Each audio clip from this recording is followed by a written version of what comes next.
Hola, bienvenidos a la reflexión Vida en Pareja, una loca aventura creada por Dios. Bienvenidas parejitas queridas, familias que se ponen en sintonía con nuestro canal de la Fundación Vida en Pareja.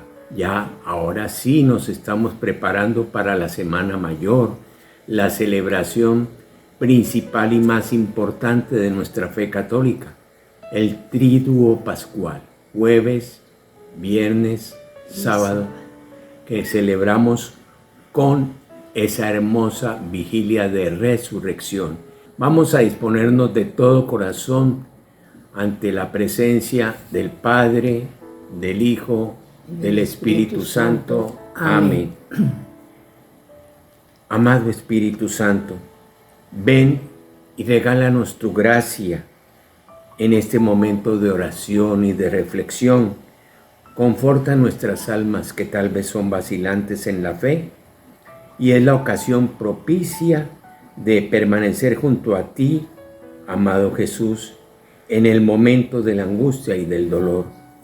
Guía con tu palabra nuestra vida y permítenos persistir donde nosotros estemos y que nosotros no te condenemos, sino que al contrario descubramos que tú te entregaste para redimirnos del pecado y que no se nos debe olvidar nunca, nunca, nunca. Amén.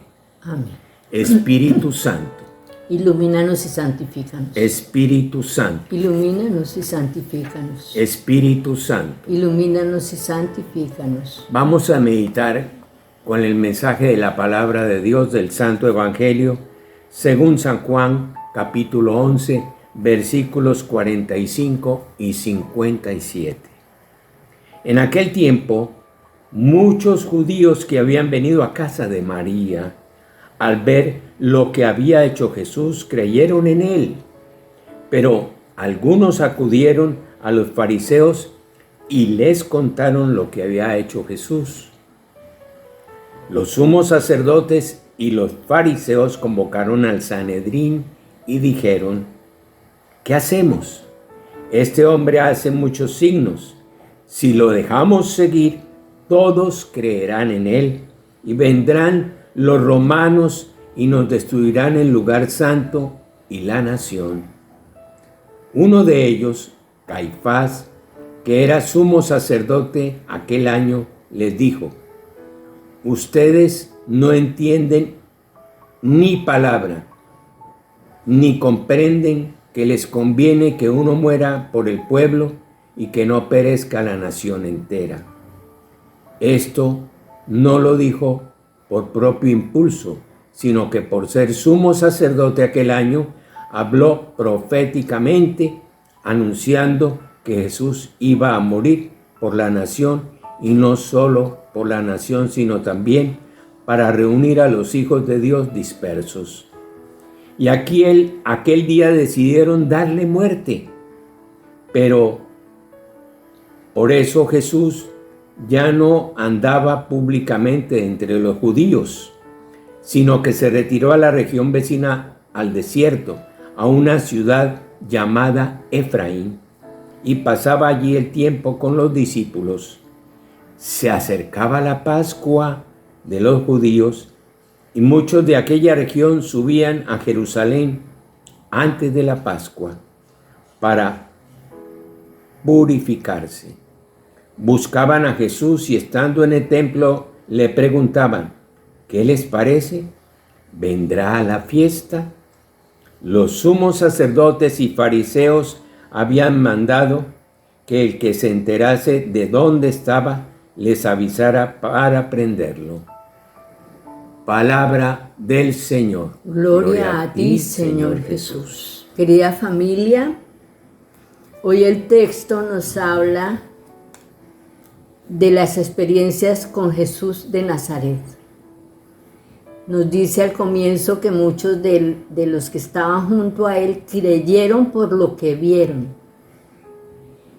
Y realmente a veces nuestra fe se fundamenta en hechos. El catecismo nos ha enseñado que fe es creer en lo que no vemos. Y creer en Dios, pienso yo que creer en Dios es recrearnos con todo lo que nos rodea. Y así como muchos creyeron en Él por las circunstancias que se vivieron, otros creyeron que estaba haciendo cosas como no debidas y se fueron a acusarlo a las autoridades. Y las autoridades se asustaron. Entonces, a veces nuestras acciones en la vida de nuestra familia son juzgadas por los mismos miembros nuestros, por nuestros mismos familiares. A veces nos creen en nuestra realidad como pareja, en nuestra realidad como padres, en nuestra realidad como amigos. Sin embargo, no dudemos que alguien estará por ahí detrás juzgando.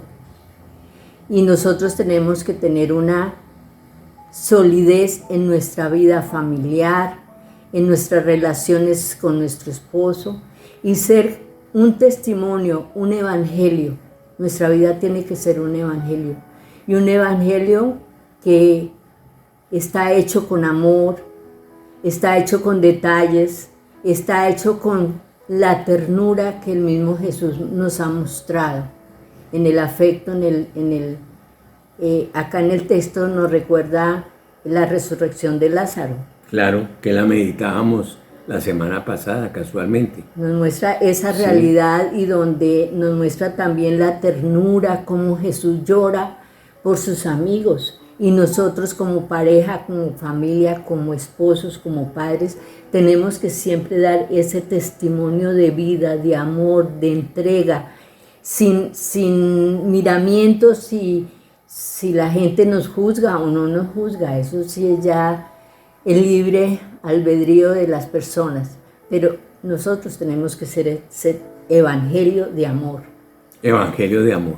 Y miren, algo muy lindo que yo descubro aquí en esta lectura es que fue prácticamente el último milagro que hizo Jesús en su vida pública, la resurrección de Lázaro.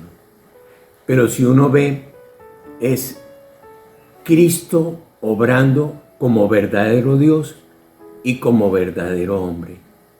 Porque cuando Él llora, llora como un hombre, Sí, siente. pero a la vez actuó como Dios, pudiendo regalar la vida, prolongarle la vida terrenal por un poco tiempo. No sabemos cuánto tiempo más vivió Lázaro, pero obró como Dios. Entonces, démonos cuenta cómo Jesús, que está vivo en nosotros, como dice una canción, Jesús está vivo.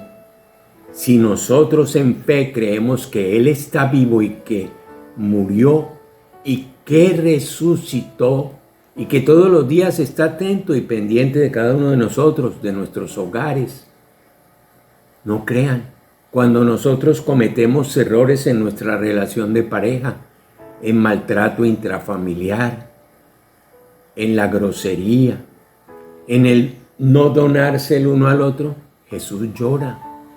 Jesús se conduele con esa esposo o esposa que sufre y que se siente triste.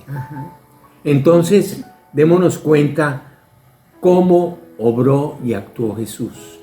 Él se apartó y se fue con sus discípulos a prepararse para esa muerte cruenta por la que Él tendría que padecer. ¿Por qué tendría que padecer?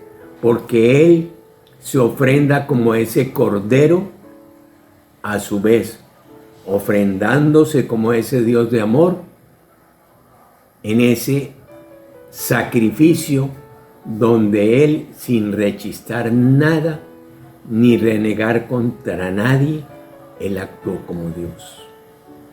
Démonos cuenta que la primera palabra de Él cuando fue crucificado en la cruz dice, Señor, perdónalos porque no saben lo que hacen.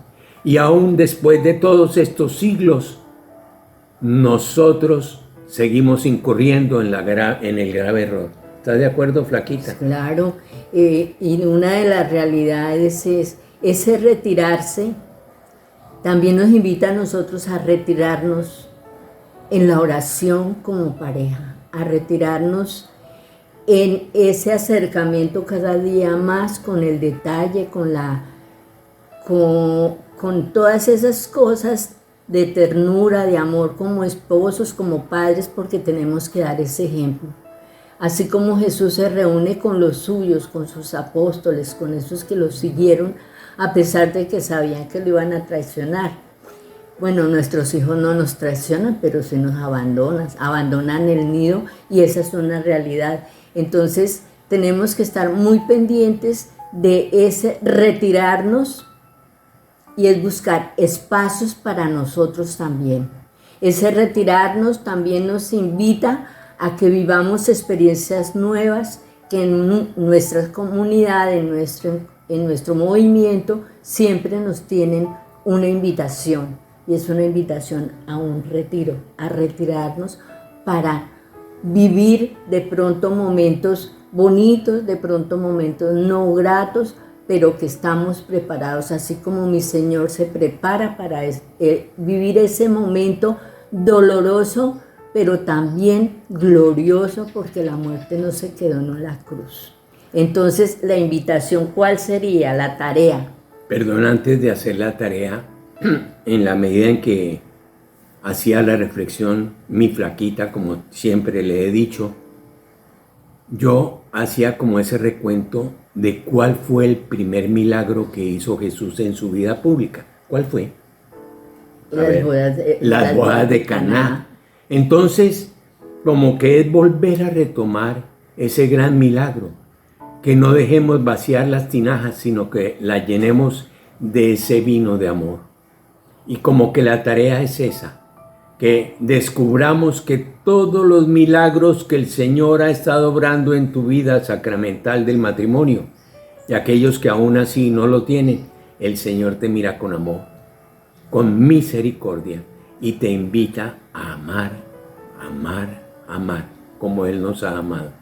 Esa sería como la tarea, descubrir cuántos milagros hizo Jesús en su vida pública. Lee las Escrituras.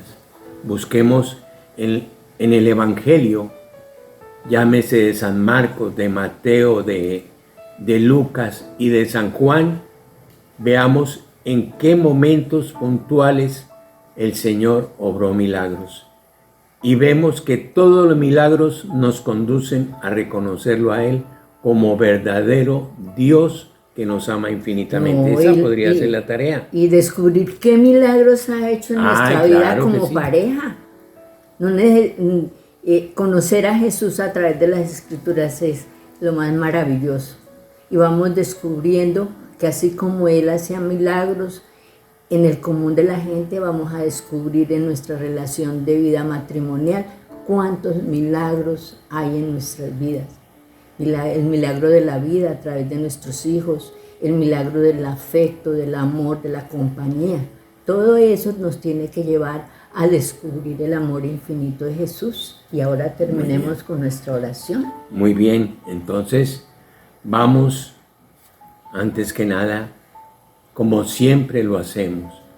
Gracias, Señor, por permitirnos ser parte de un hogar cristiano católico.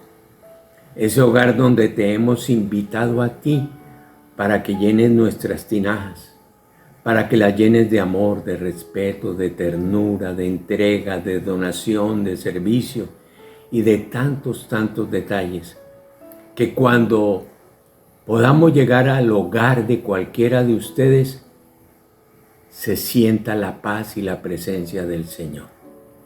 Ahí es donde el Señor está vivo y resucitado en nuestros hogares. El Señor guarda silencio, no es que se vaya, cuando hay desacuerdos en la pareja. Entonces, gracias, Señor, por quedarte con nosotros, por animarnos, acompañarnos y permitirnos hacer ese camino de santidad, porque tú eres el camino, la verdad y la vida. Amén, amén, amén. Y recordemos una vez más que tú, Señor, eres el verdadero Dios y verdadero hombre que nos motiva a decir que el matrimonio no solo vale la pena, vale la vida. Disfrutemos esta aventura que Dios hizo para los dos. Y las dudas una por una resolvamos con nuestro amor. Uno para el otro con el corazón. En las diferencias habrá solución. Armonía en casa, que reine el amor y que la unidad sea nuestra pasión. Vida en pareja, una loca aventura creada por Dios.